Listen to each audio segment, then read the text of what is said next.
tell the story. This too shall pass, I will remain. I'm not gonna quit. Every one of my burdens, there's a blessing on the inside of it. If you don't quit, you will win, baby.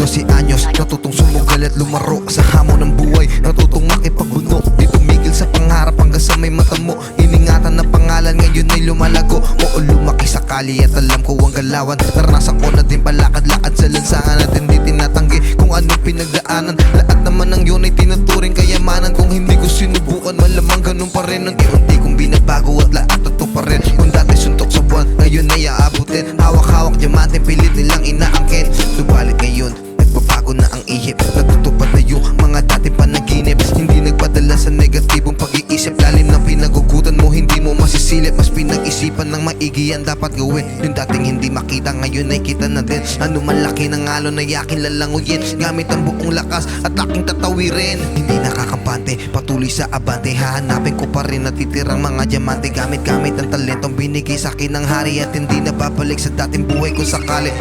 What do you do when your battle chooses you? What do you do when something shows up on your doorstep that you did not directly cause, choose, or definitely anticipate? Tayo iisa lamang na mundong tinatapakan at talos pare-parehas natin kayang patunayan. Makabangon pang muli sa aking pagkakadapa. Nakapasan sa iyong likod ay kayang-kayang isalba. Kinakausap ang sarili, ano bang pinag-iba ngayong kasalukuyan at mula pa umpisa?